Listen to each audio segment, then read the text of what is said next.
Hello, I'm Brian Skinner with InformedEntrepreneur.com. I'm here today with Harriet Blumberg of FirmFacts in Stratford, Connecticut. I appreciate you taking the time to talk with us today. Can you give us the nutshell version of how you got started here in the business? Well, this is market research. I was not a market research major in college. However, I was playing cards one day, and one of the girls was doing a survey as she was working as a interviewer, and she needed help on her job that she was doing. So I just helped her out, and I really liked it, and I started doing it as an interviewer, and then met another woman who moved across the street from me, who was a teacher up in upstate New York. I moved into Connecticut, and we started doing surveys. And one day she said, "You know, we can be the boss. We could do this." And I said, "Well, I don't want to lose my job," because I had little kids and stuff. So we never told anybody, and we just did it. And one day, the supervisor that I was working for called me, and she said to me, "I understand you're my competition, honey." And that was the start of when we did this. And we were in my house. We started in my house, and then we moved to the office 2 years later when we realized we needed space because we did a lot of product testing at that time. How long have you been in business? 1975. Really? Yeah, July of 1971. Long time now. Yes, very, very long. What exactly do you do here at FirmFacts? This is a data collection agency. We do market research, and we do it in lots of different ways. We do focus groups. We do product testing. We go in stores and do exit interviewing or other kinds of things that we ask people in stores.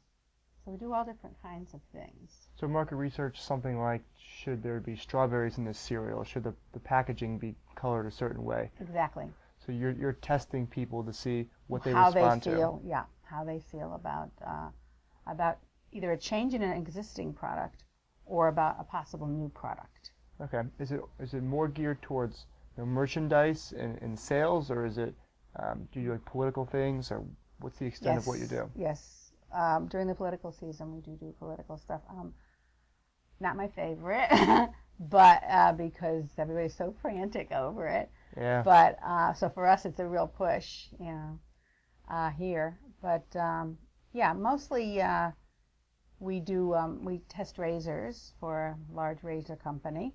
So I have 120 guys come in my office every day, and I have 7 sinks here. And they come and shave in the morning between 5 o'clock and 9:30 in the morning. They come in, a few at a time.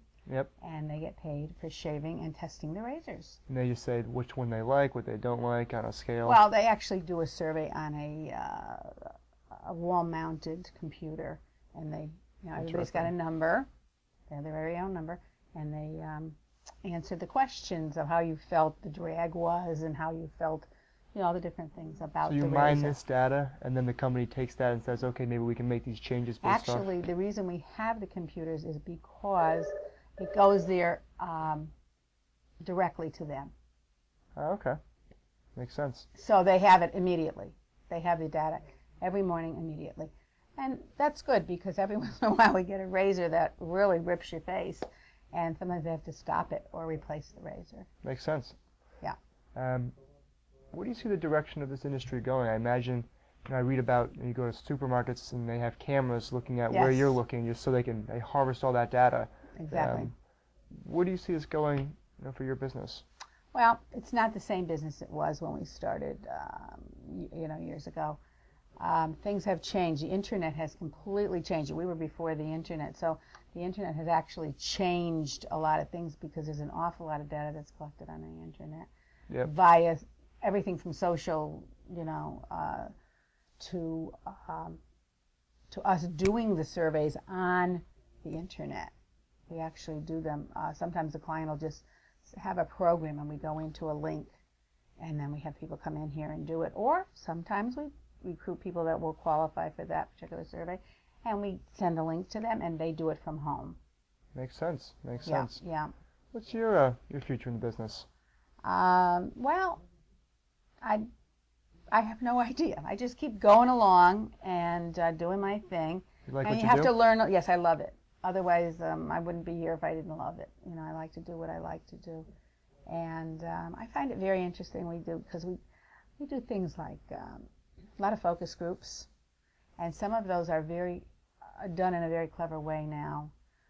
Psychologists are doing them with Yeah. games and other things, and then sometimes we do a lot of for lawyers, you know, Like mock juries? trials, mock juries, mock trials, and it's good because we've gotten feedback from them, and they know what to say, what not to say, what they should look into, how they should approach a Oh, I understand. jury.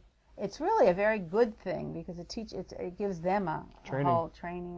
Well, it gives them ideas of how to handle things, you know, what to do.